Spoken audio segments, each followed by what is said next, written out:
नमस्कार, आपका स्वागत है दोस्तों। शारदीय नवरात्रि शुरू होने से पहले अपने भवन से और मुख्य द्वार से तुरंत हटाएं ये चीजें। माता शेरों वाली ऐसी घर में कभी नहीं आती। जिस घर में होती हैं ये वस्तुएं आज ही घर से बाहर फेंकें। अगर आपने ये चीजें घर से बाहर नहीं फेंकी तो माता रानी आपके घर में कभी नहीं आएगी। व्रत रखने का फिर कोई फायदा नहीं। हे माता वैष्णो, आपकी नवरात्रि की इस वीडियो को जो भी भक्त सच्चे दिल से लाइक करें, उसकी गरीबी, तमाम परेशानी, जीवन की दरिद्रता को दूर कर देना। माँ, हम सब आपकी ही संतान हैं। माँ को लाइक जरूर करें। भक्तों, इस बार नवरात्रि पूरे 10 दिनों तक मनाई जाएगी। ना एक भी दिन कम न ज्यादा, पूरे 10 दिनों तक मनाई जाएगी। माँ शेरावाली की विशेष रूप से पूजा आराधना की जाएगी। शारदीय नवरात्रि का महापर्व इस बार अश्विन मास की प्रतिपदा से शारदीय नवरात्रि शुरू होते हैं। इस साल शारदीय नवरात्रि 22 सितंबर से शुरू हो रहे हैं। नवरात्रि पर इस साल उत्तरा फाल्गुनी नक्षत्र और हस्त योग का संयोग बन रहा है। इस साल नवरात्रि सोमवार 22 सितंबर 2025 से शुरू होकर 1 अक्टूबर तक चलेंगी। नवरात्रि का आरंभ घट स्थापना के साथ होता है, जिसे बहुत ही शुभ माना जाता है। 2025 में घट स्थापना सोमवार 22 सितंबर 2025 को की जाएगी। घट स्थापना 22 तारीख को सुबह 6:09 से 8:06 तक की जा सकती है। महाव्रत में की गई पूजा बहुत ही शुभ मानी जाती है। इससे समस्त देवी देवताओं की कृपा प्राप्त होती है और पूजा पाठ का फल कई लाख गुना प्राप्त होता है। ऐसे में जो व्यक्ति नवरात्र आने से पहले घर से ये चीजें हटा देता है तो उसके घर में माँ वैष्णो का आगमन होता है। माता लक्ष्मी का होगा वास। माँ शेरोवाली आपकी झोली खुशियों से भर देंगी। इसीलिए नवरात्र आने से पहले घर से ये चीजें फौरन हटा दें। दोस्तों, आज हम कुछ ऐसे ही गलतियों के बारे में जानेंगे जो अगर आपके घर में होती है तो माता शेरावाली कभी नहीं करती है ऐसे घर में वास। फिर चाहे आप कितनी ही पूजा पाठ कर लें, माता दुर्गा ऐसे घर में कभी नहीं आती। ऐसे घर से देवता भी कुपित रहते हैं। दोस्तों, पूरी जानकारी को देखने के लिए इस वीडियो को अंत तक जरूर देखें और एक लाइक तो बनता है। दोस्तों, सबसे पहले नवरात्रि के पहले ही दिन मंदिर की अच्छी तरह से साफ सफाई कर लें। मंदिर जितना सफा होगा, फल उतना ही साफ, यानी इतना मिलेगा कि झोली छोटी पड़ जाएगी। मंदिर के अंदर अगर पुरानी मालाएं हैं, टूटी फूटी मूर्तियां हैं, उसके साथ ही खाली माचिस के डिब्बे रखे हुए, तो उन्हें बाहर फेंक दें तथा टूटी मूर्ति को किसी नदी में प्रवाहित कर दें। माता शेरोवाली की तस्वीर अगर कांच के फ्रेम की है और वह कांच हल्की सी भी अगर टूटी हुई हो तो ऐसी कांच को बदलवा लें या ऐसी तस्वीर को जल में विसर्जित कर दें। टूटी मूर्ति की पूजा करने से, टूटी तस्वीर की पूजा करने से आपकी श्रद्धा, भक्ति, व्रत आदि सब टूट जाता है। आपका व्रत खंडित हो जाता है। दोस्तों, नवरात्रि के 9 दिन बहुत ही पवित्र होते हैं। नवरात्रि के 9 दिनों घर को साफ सुथरा और पवित्र रखना अति आवश्यक है। इसीलिए नवरात्रि के 9 दिनों में ब्रह्मचर्य का पालन किया जाता है और तामसिक भोजन ग्रहण नहीं किया जाता है। नवरात्रि के 9 दिनों में माता रानी के भक्तों को प्याज, लहसुन, मांस, मदिरा और अंडे से दूर रहना चाहिए। अधिकतर भक्त नियम का पालन भी करते हैं, लेकिन वो एक गलती कर बैठते हैं। वो नवरात्रि के 9 दिनों में अपने घर इन अपवित्र चीजों को रख लेते हैं। ऐसा भूल कर भी नहीं करना चाहिए। भागवत पुराण के अनुसार नवरात्रि के 9 दिनों तक माता रानी अपने भक्तों के घर में वास करती है। अगर आप भी चाहते हैं कि माता रानी आपके घर में वास करे तो आप अपने घर के वातावरण को पवित्र रखें और नवरात्रि शुरू होने से पहले ही अपने घर से प्याज, लहसुन, मीट, अंडा और मदिरा को बाहर निकाल दें। अपने घर को साफ रखें। इन वस्तुओं को घर से बाहर निकालने के बाद अपने घर में गंगा जल का छिड़काव अवश्य करें। भगवत गीता में भगवान कृष्ण कहते हैं, बगैर गंगा जल छिड़काव कोई भी मंगल कार्य सफल नहीं माना जाता। गंगा जल का छिड़काव स्वयं भगवत गीता में श्री कृष्ण ने बताया था। अगर आपके घर में गंगा जल ना हो तो मार्केट से गौमूत्र ला सकते हैं और गौमूत्र लाकर आप गौमूत्र का अपने घर में छिड़काव करें। बस थोड़ा सा पानी में डाल लें। इससे आपके घर का वातावरण पवित्र हो जाएगा। घर में मौजूद नकारात्मक ऊर्जा भी नष्ट हो जाएगी और जिस घर में वातावरण पवित्र होता है और नकारात्मक ऊर्जा नहीं होती, वहाँ माता रानी का वास सदैव होता है। नवरात्रि के पहले दिन आप अपने पूरे घर की अच्छी तरह से साफ सफाई कर लें। घर में जो भी फालतू सामान है, फटे पुराने कपड़े, उन्हें बाहर निकाल दें। घर में बेकार पड़ा सामान नकारात्मक ऊर्जा लाता है, इसीलिए गंदगी बिल्कुल भी ना करें। धूप दीप जलाकर वातावरण को स्वच्छ रखें। दोस्त, माता के आगमन के लिए घर का दरवाजा जरूर सजाना चाहिए। इससे माता आकर्षित होती है और घर के द्वार में प्रवेश करती है। माँ के आगमन के लिए द्वार को फूलों से सजाना। दोस्तों, कई लोग ऐसे हैं जो माता रानी की चौकी कागज बिछाकर बनाते हैं, जो कि बिल्कुल गलत माना गया है। माता की चौकी के लिए आप नीचे लाल कपड़ा बिछाएं। काला कपड़ा और सफेद कपड़ा भूल कर भी नहीं बिछाना चाहिए। ध्यान रखें, कपड़ा फटा भी नहीं होना चाहिए। भक्तों, अगर आपके घर में देवी देवताओं की खंडित मूर्ति, दिया या फटा हुआ चित्र अगर हो तो उसे किसी पवित्र नदी में विसर्जित कर दें, क्योंकि ऐसी मूर्तियां और चित्र दुर्भाग्य लाती हैं। देवी देवताओं की खंडित मूर्ति की पूजा न करें और न ही उन्हें घर में रखें, क्योंकि उन्हें घर में रखना बुरा माना जाता है। भक्तों, वहीं अधिकतर लोग अपनी छत पर या घर के मुख्य दरवाजे के आसपास कबाड़ इकट्ठा कर देते हैं।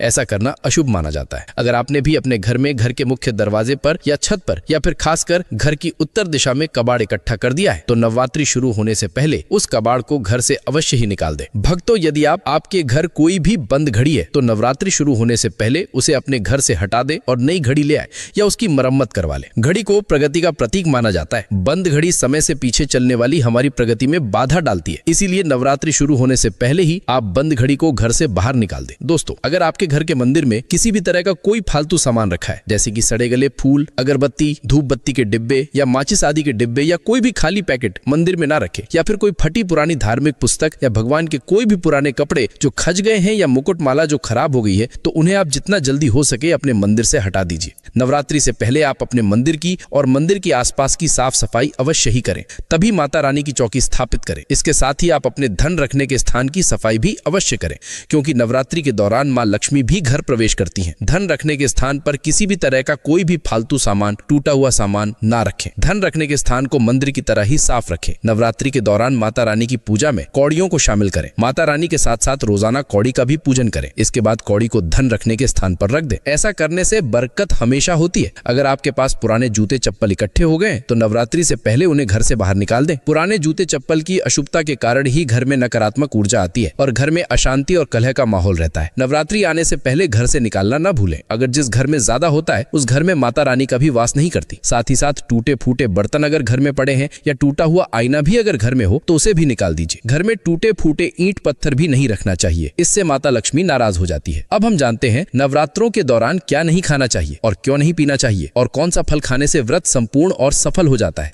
भक्तों, हमारे चैनल प्राचीन ज्ञान को सब्सक्राइब जरूर करें और इस बेल आइकन को दबाना ना भूलें। तो आइए शुरू करते ही दोस्तों, नवरात्रि के दिन से जरूर खाना चाहिए। शास्त्रों में बताया जाता है कि भगवान के भोग में सेब आदि जरूर अर्पित किया जाता है। अगर आपका व्रत है तो आपको केला, पपीता, तरबूज और मीठे अंगूर जरूर खाना चाहिए। इन फलों से व्रतधारी को शक्ति मिलती है और व्रत संपूर्ण हो जाता है। शास्त्रों में बताया जाता है कि नवरात्रों के दिनों में सीता फल जरूर खाना चाहिए।